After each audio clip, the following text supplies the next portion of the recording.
खाली धर्मेंद्र प्रधान का इस्तीफे से मैं सहमत नहीं हूँ, बिल्कुल भी सहमत नहीं हूँ। मैं इसलिए बात कहने की कोशिश दोबारा से रिपीट कर दूँ कि धर्मेंद्र प्रधान तो कुछ भी नहीं है। जो भी करते हैं मोदी जी, अमित शाह करते हैं। ऐसी स्थिति में धर्मेंद्र प्रधान का इस्तीफा मांगने से या ना मांगने से या उन्हें इस्तीफा देने से या उनको किसी और विभाग में भेजने से कोई फर्क देश में पड़ने वाला नहीं है। जैसे अब चर्चा चल रही है कि सर रीसफलिंग होने वाली है कैबिनेट की, तो सर 1-2 दिन में रीसफलिंग कैबिनेट की होगी, तो उसमें मिनिस्टर कुछ इधर हटेंगे भी, कुछ एक मंत्रालय से दूसरे मंत्रालय में भी जाएंगे और कुछ मिनिस्टर हो सकता है हटाए भी जाएं। ऐसा होता रहता है, ये रूटीन प्रैक्टिस है और पहले भी होती रही है, इसमें कोई नई बात नहीं है। तो हो सकता है धर्मेंद्र प्रधान जी हट जाएं और हो सकता है धर्मेंद्र प्रधान जी हटने के बाद में दूसरी मंत्रालय दे दी जाए, ऐसा भी संभव है। अगर धर्मेंद्र प्रधान जी इस शिक्षा मंत्रालय से हट जाएंगे, उस स्थिति में क्या होगा, जिस मंत्रालय में जाएंगे अगर दिया जाता है तो वहाँ पर गड़बड़ करेंगे। अगर इनकी बात सही मान ले, इंसान सही नहीं है, अगर वो जो नीट का पेपर नहीं सही करा सकते, शिक्षा मंत्रालय ढंग से नहीं संभाल सकते, तो उस स्थिति में वो दूसरे मंत्रालय को ढंग से कैसे संभाल पाएंगे। सर, पिछले 8 दिन से जंतर मंतर पर कॉकरोच जनता पार्टी लगातार आंदोलन कर रही है और उनकी एक ही डिमांड है कि धर्मेंद्र प्रधान इस्तीफा दें। देखिए, मैं इस एकमात्र डिमांड से तो मैं सहमत नहीं हूँ। बाकी कॉकरोच का जो आंदोलन चल रहा है, इस आंदोलन को मैं सही बता सकता हूँ, मैं पहले से सपोर्ट करता आ रहा हूँ। मैं एक बात और भी कहता रहा हूँ हमेशा कि थोड़ा और टेस्ट करेंगे, देखेंगे, क्योंकि बिना चेक करे, टेस्ट किए हुए किसी का आंख बंद करके सपोर्ट करना भी उचित नहीं होता। तो पहले देश में बहुत सारी चीज़ें ऐसी चल चुकी हैं, लेकिन मैं देख रहा हूँ कि 8 दिन से डटे पड़े हैं और सरकार भी इनको तंग करने की कोशिश कर रही है।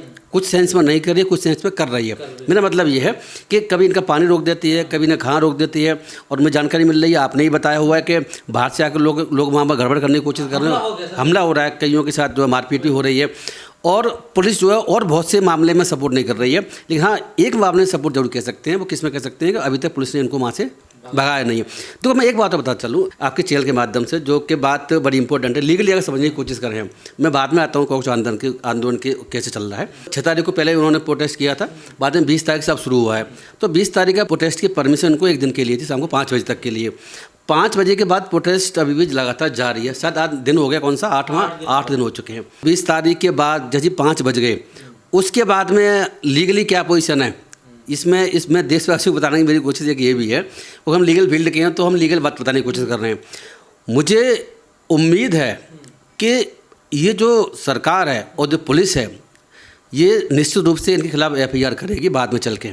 जब ये धरना ऐसे ख़त्म हो जाएगा, उसके बाद में ये पुलिस FIR करेगी। किस बात के लिए कि इनको परमिशन दी गई थी, उसके बावजूद भी इन्होंने 5 बजे तक 20 तारीख को डिसकंटिन्यू नहीं किया, वहाँ से ये नहीं गए। तो इसे बोलते हैं लीगल भाषा में इलीगल असेंबली। ये जो असेंबली है, जो लोग वहाँ जुड़ रहे हैं, जो वहाँ लोग हैं, वो अब इलीगल असेंबली मानी जाती है। सभा जो उनकी हो रही है वो इलीगल है। वो अपने आप में ऑफेंस भी है। हमारे IPC में पहले और BNS में ऑफेंस भी है। उसके अलावा एक चीज़ और भी है कि सुप्रीम कोर्ट का जजमेंट जो था वो कहता है कि भाई आप जो है कोई सरकार कह रही है उस जजमेंट का वायलेशन कर रहे हैं, तो सुप्रीम कोर्ट के जजमेंट को ना मानने का अलग से एक ऑफेंस बनता है। तो मुझे ऐसा जरूर बताने की कोशिश मेरी है कि अगर भारतीय जनता पार्टी की सरकार अगर चाहेगी, तो मुझे उम्मीद है जरूर करेगी, तो वो इसको जब भी खत्म होगा धरना, जिस दिन भी होगा, चाहे इनको वहाँ से जो है लाठ से करके भगाया जाएगा, चाहे अपनी मर्जी से वहाँ से हट जाएंगे। तो क्या पुलिस ने इसलिए सर वहाँ नोटिस लगा रखे हैं बीच बीच में कि आपका गैर संवैधानिक धरना चल रहा है? उसका मतलब यही है? उसका मतलब यही है, अनलॉबल असेंबली बोलते हैं। ऐसे बहुत सारे केसेस कोर्टों में चलते रहते हैं, आए दिन होते रहते हैं। और जहाँ पर धरना को बिना परमिशन के या धरना के समय के बाद में जारी रखते हैं, तो पुलिस जिन पर भी चाहे उन पर ऐसे FIR करती है और बाद में गिरफ्तारी भी करती है। गिरफ्तारी तो शायद ना करे, लेकिन कोर्ट में चार्जशीट फाइल कर देती है। इस तरह के केसेस बहुत से पॉलिटिशियंस पर आए दिन चलते रहते हैं, कोर्ट में केस भुगतते रहते हैं।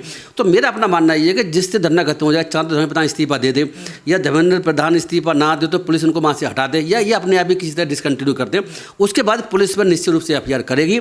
ये जो आयोजन खासतौर से तो रोज चेतावनी दे रही है ना, वो चेतावनी लगी हुई है, नोटिस लगे हुए हैं कि आपका धरना गैर संवैधानिक। मैं इसीलिए कह रहा हूँ कि लीगली तो बात यही है, इनके खिलाफ FIR होगी, आप देख लेना, मेरा ऐसा विश्वास है। क्योंकि मैं लीगल फील्ड से होने के बाद लीगली जैसे पुलिस हमेशा करती रही है, उस वक्त नहीं करती है पुलिस कि हंगामा ना मच जाए और बवाल ना मच जाए, कोई वहाँ कोई ऐसी हैपनिंग ना हो जाए जिससे कि सरकार की भी किरकिरी हो, कुछ वहाँ दंगा ना बढ़े, कुछ तो वो नहीं करती है। लेकिन बाद में जरूर करती है। ऐसा मैंने बहुत सारे प्रोटेस्ट में देखा है। हुआ था मजदूरों का आंदोलन में, तो वहाँ भी क्या हुआ, वहाँ तो हिंसा हो गई। लेकिन हिंसा भी ना हो, हिंसा जरूरी नहीं है। देखो, जब सरकार के परमिशन के हिसाब से अगर नहीं चलेंगे तो लीगली बता रहा हूँ, लॉ यही कहता है कि वो इलीगल सभा हो रही है, तो सभा के खिलाफ हमारे पहले IPS में BNS में कानून है और सुप्रीम कोर्ट की अवमानना भी है, तो उसके लिए भी अलग कानून ये है। तो सर राष्ट्रीय धरना स्थल भी है ना, देखिए। नहीं, धरना स्थल से मतलब नहीं होता।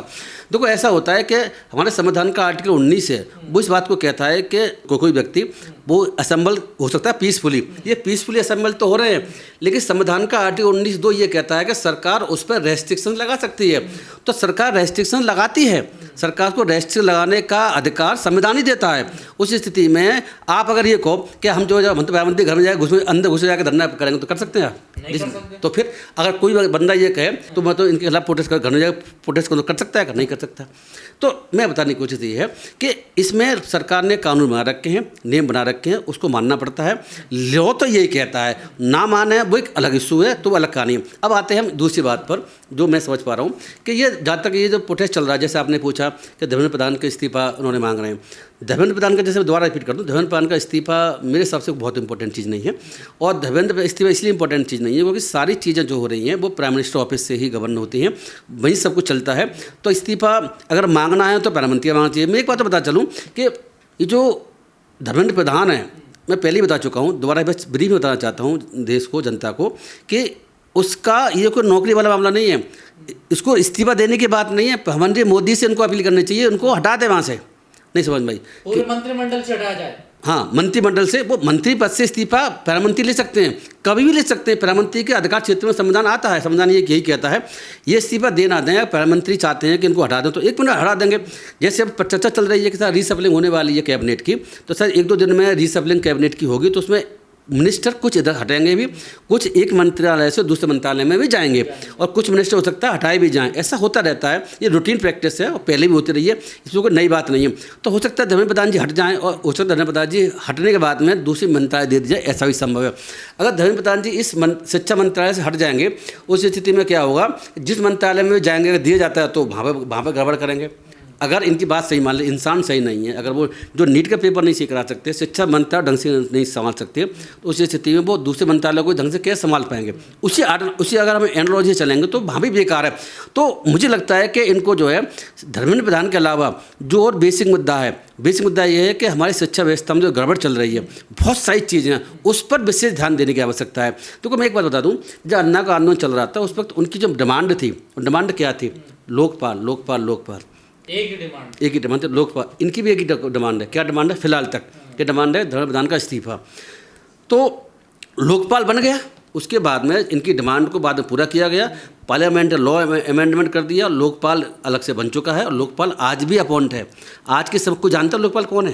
पता नहीं कौन है, आपको भी नहीं पता होगा पता ही नहीं लोकपाल कौन है, आपको नहीं पता होगा, मुझे भी नाम नहीं पता। सुप्रीम कोर्ट का रिटायर्ड जज को लोकपाल बने हुए हैं, लेकिन कोई भी काम कर रहे हैं क्या? लोगों को दिखाने, आम आदमी पार्टी के लोगों ने जो पहले अन्ना आंदोलन था, ये दिखाने की कोशिश की लोगों को कि लोकपाल से ही सारी समस्याओं का समाधान हो सकता है, जबकि ऐसा बिल्कुल भी नहीं था। लोकपाल बन चुका है। भ्रष्टाचार मेन इंपॉर्टेंट एस्पेक्ट था जिसको उन्होंने डील करने की कोशिश की। तो इसमें जब तक धर्मेंद्र प्रधान का इस्तीफा वो इंपॉर्टेंट नहीं है।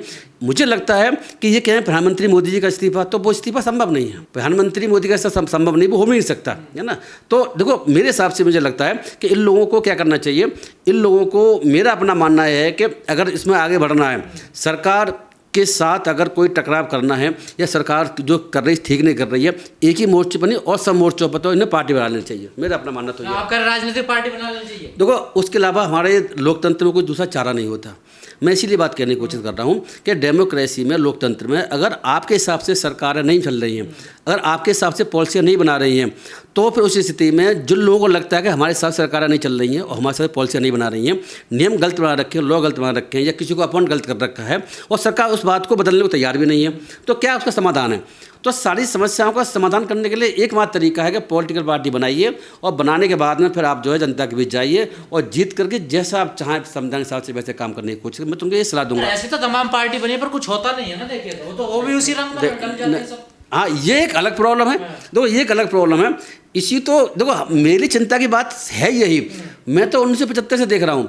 1975 से जेपी आंदोलन के बाद में जो भी लोग सत्ता में आए, जो ने पार्टियाँ बनाई, वो पार्टियाँ सारी की सारी वही जैसी पार्टियाँ जैसे कि कांग्रेस के खिलाफ आई थी, कांग्रेस जैसी पार्टी रन करते रहे।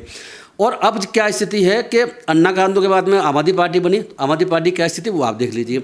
तो पॉलिटिकल पार्टी बनाने के बाद में लोग उसी तरह चलना शुरू कर देते हैं जैसे कि पिछली पार्टी चल रही होती हैं। तो जनता पे आज के समय में क्या हुआ, उनको भरोसा नहीं रहा किसी पॉलिटिकल पार्टी से। तो लेकिन बात क्या है कि पॉलिटिकल पार्टी बनाए बना बड़े पैमाने पर कोई भी रिफॉर्म सुधार देश में ला भी नहीं सकते, क्योंकि आपके जितने प्रेशर ग्रुप बना लें वो प्रेशर ग्रुप कम से कम बीजेपी जैसी सरकार है जो कि एक तानाशाही सरकार है, वो तो आपको मानने को तैयार नहीं। इक्का दुक्का केस में तो इन्होंने मान लिया है। जैसे कि हम देख रहे हैं कि जो किसानों के आंदोलन था उसमें वो भी कितने महीनों के बाद 13, 14, 15 महीने के बाद में इतने लोग मर गए, डटे रहे, उसके बाद उन्होंने ये माना। जहाँ तक इनका आंदोलन है यहीं तक अगर सीमित रहता है, इसी तक जंतर मंतर तक, और इतने लोग आ रहे हैं तो उससे सरकार के मुझे लगता नहीं है कोई कान पे जू रेंगने वाले भी। मेरा अपना जो अनुभव मुझे बताता है, जब तक कि यहाँ पर लाखों लोगों की भीड़ इकट्ठी ना करें, मैंने अन्ना के आंदोलन में लाखों लोगों की भीड़ इकट्ठी होती दिल्ली में देखी हुई है, तो जब तक लोग आपके पास ज़्यादा नहीं होंगे, डेमोक्रेसी में लोगों का कंसेप्ट भी है। प्रोटेस्ट में अगर 10 लोग प्रोटेस्ट कर रहे हैं तो अलग कहानी है, सैकड़ों का अलग कहानी, अगर लाखों कर रहे हैं तो जन सरकार पर प्रभाव पड़ता है, प्रेशर पड़ता है, वो पैसे के रूप में काम करता है।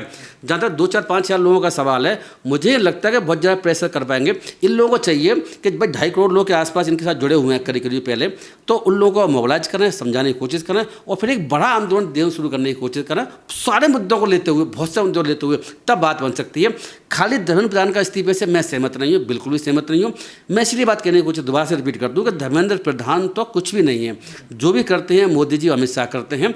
ऐसी स्थिति में धर्मेंद्र प्रधान का इस्तीफा मांगने से या ना मांगने से या उनके इस्तीफा देने से या उनको किसी और विभाग में भेजने से कोई फर्क देश में पड़ने वाला नहीं है।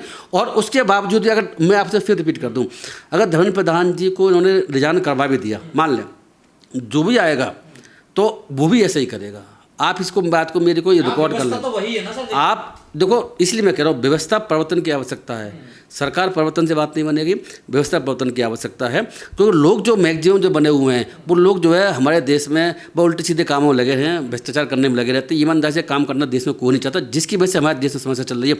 सरकार बदलना भी इंपॉर्टेंट नहीं। तो मैं बात चीज़ बता दूँ कि सरकार हमने कई बार बदल के देख ली देश के नागरिकों ने। 1975 में इमरजेंसी लगी, उसके बाद बदल के देख ली। उसके बाद में समय पर अटल वाजपेयी की सरकार भी आई, बीजेपी भी आई, कांग्रेस भी आई और बीपी सिंह की सरकार भी बनती रही। राज्यों में सरकार हमने हर एक की सरकार देख ली है, करीब सब पार्टियों की। लेकिन अभी तक जो है कोई राज्य में या भारत सरकार में जो भी रहे, किसी सरकार को आप देख लीजिए, उनको लोग हटा देते हैं, उनका विरोध करना शुरू कर देते हैं। कोई भी सरकार ढंग से काम कर नहीं पाती है। मुझे लगता है हमारे देश में प्रॉब्लम इंसानों के सुधारने की है, सरकार को सुधारने की नहीं। अब इंसान सुधर जाएंगे, इंसान ठीक तरह रहेंगे तो जो जिस डिपार्टमेंट में जाएंगे, सरकार बनाएंगे, जब नौकरी करेंगे, वो अच्छी तरह काम करेंगे। जब तक ऐसा नहीं होगा, मेरे हिसाब से कुछ ही होने वाला नहीं।